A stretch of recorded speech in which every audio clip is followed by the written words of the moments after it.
साथियों जय हिंद। अभी मैं एक मेरे साथ के फौजी साथी ने मेरे को व्हाट्सएप पे 2 न्यूज़ की लिंक भेजी। मैंने उसको ध्यान से पढ़ा तो बहुत चौंकाने वाला घटनाक्रम था। मैं एक छोटा-सा वीडियो बना के उसके माध्यम से आप सभी को बताना चाहता था कि कितना दुर्भाग्यपूर्ण और कितना खतरनाक कदम है अग्निपथ योजना और अग्निवीर।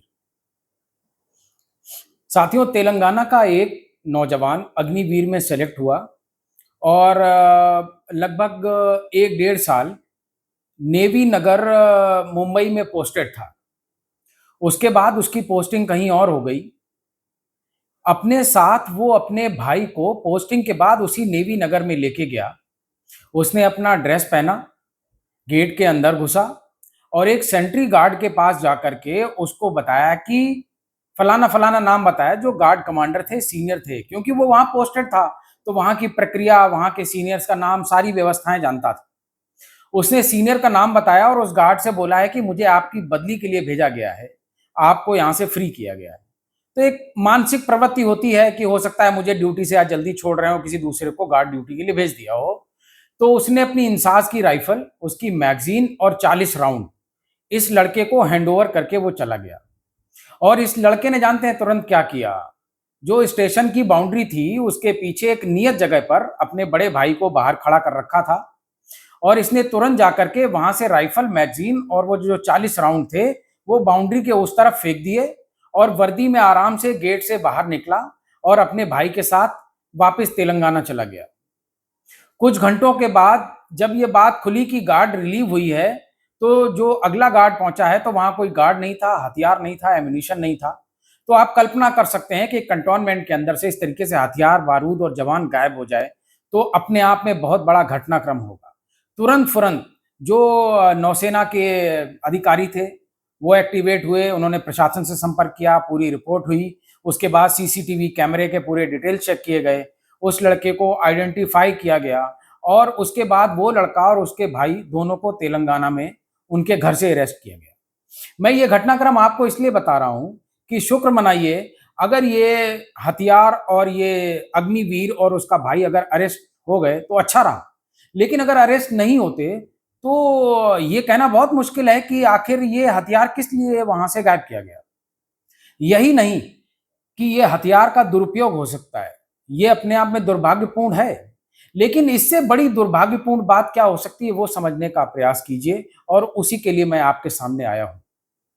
हम लोग लगातार ये कहते आए हैं कि अगर किसी लड़के को, नौजवान को आप सेलेक्ट करेंगे, 4 साल अग्निवीर की सेवा कराएंगे, तो जो आर्मी की ट्रेनिंग होती है, मेरे ख्याल से हमारे देश में वर्दी की किसी सेवा में मैं किसी को हे दृष्टि से या किसी को कमतर नहीं आंक रहा हूं, लेकिन इसमें कोई शक नहीं कि सेना के जवान की जो प्रोफिशिएंसी होती है, जो ट्रेनिंग स्टैंडर्ड होता है, जो मोटिवेशन होता है उसका, उसकी एफिशिएंसी बहुत अव्वल दर्जे की होती है। तो कल्पना कीजिए कि वो जवान 4 साल के बाद जब अपने घर वापस आएगा, तो वो हथियारों में, निशानेबाजी में, हिम्मत में, ताकत में, हमला करने में जिस तरीके की ट्रेनिंग लेके आया है, वो कुछ भी कर सकता है। और अब तो ये भी समझ में आ रहा है कि वो देश के सबसे सिक्योर कैंटोनमेंट्स तक के लिए अगर वो गलत भावना के साथ है तो उसके लिए खतरा बन सकता है। तो कल्पना कीजिए कि अगले साल अगस्त से 2027 से अग्निवीर का बैच 4 साल की सर्विस करके वापस आना शुरू होगा।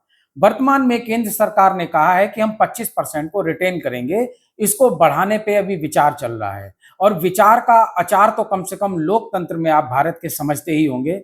ये बिल्कुल उसी तरीके का विचार होता है जैसे 15 लाख रुपए हर परिवार को दिया जाएगा और बाद में इसको जुमला बता दिया जाता है। तो जो भी चुनाव होगा उसके बाद बोल देंगे कि हम इसी में फिर वही विचार का अचार बना रहे हैं।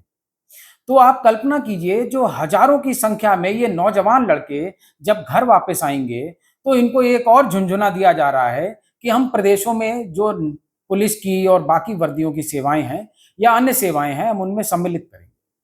कम से कम हम समाजवादी लोग लगातार, हमारे नेता अखिलेश यादव जी, समाजवादी पार्टी का एक एक नेता कार्यकर्ता लगातार ये कहता आ रहा है कि नेताजी ने, मुलायम सिंह यादव जी ने, श्रद्धेय मुलायम सिंह यादव जी ने, जब वो देश के रक्षा मंत्री थे तो उन्होंने सबसे पहले जो घोषणा करवाई थी वो ये थी कि कोई भी फौजी शहीद अब जहां रेगिस्तान में हो, पहाड़ में हो, जहां भी हो, जैसे उसको दफना देते थे, जला देते थे, उससे एक धार्मिक व्यवस्था के हिसाब से उसको उन्होंने समाप्त कराया और उन्होंने बोला ये देश इतना गरीब नहीं है कि अपने शहीद बच्चे को उसके घर ना भेज सके। उसके बाद से शहीदों के शरीर घर आने शुरू हुए।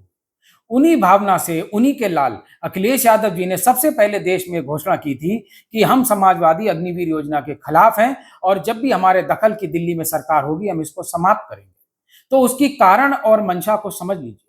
अगर हम फौज के जवानों को सम्मान नहीं दे सकते, उनकी शहादत के बाद उनके परिवार बाल बच्चों को गर्व के साथ देख नहीं सकते, उनके भरण पोषण की जिम्मेदारी नहीं दे सकते, तो हम एक फौजी से शहीद होने की उम्मीद कैसे कर सकते हैं।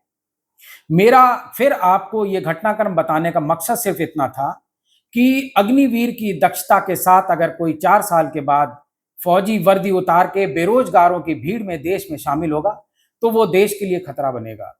वो आतंकियों के साथ जा सकता है, वो बीहड़ में उतर के डकैतों के साथ जा सकता है, वो खदानों में उतर के खदानों के बड़े बड़े माफियाओं के साथ जा सकता है जो आज की सरकारों में 60 और 80 फॉर्च्यूनर जैसी बड़ी बड़ी गाड़ियों की कारवां में घूमते हैं। वो मुंबई और बेंगलोर जैसे बड़े बड़े स्टेट्स में जा सकता है जहां पैसे के लिए बहुत से सुपारी किलर्स की डिमांड रहती है। मैं तो ये भी कहता हूं कि जिन राजनीतिक दिलों के पास बहुत पैसा है वो ऐसे अग्निवीरों को अपने साथ शामिल करके आम जन को दबाव डाल सकते हैं अपने प्रभाव में, जिस तरीके के चाहे जो फैसले करा सकते हैं। अधिकारियों, कर्मचारियों को, आम जनमानस को, व्यापारियों को, सबको दबा सकते हैं जिस तरीके से चाहें। और ये पैसे का अंधा व्यापार और अंधी शक्ति, सामंतवाद और राजतंत्र की जो व्यवस्था तैयार हो रही है, अगर इन्होंने कहीं अग्निवीर का अपने हिसाब से उपयोग और समाज के हिसाब से अगर दुरुपयोग करना शुरू किया तो मुझे लगता है देश की, अपनी देश की अखंडता के लिए भी ये अपने आप में स्वयं में बहुत बड़ा खतरा बनेगा।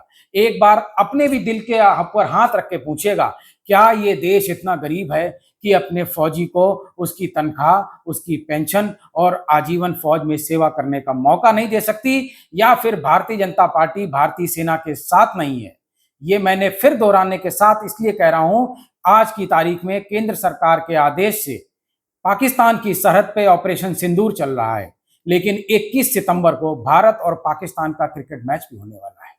तो भारतीय जनता पार्टी की देशभक्ति की जो भावना है, कहीं ना कहीं उनकी जो भावनाओं में जो कमजोरियां हैं या जो असली पक्ष है, उसी की वजह से आज फौजी जो हैं हमारे अग्निवीर बने हैं।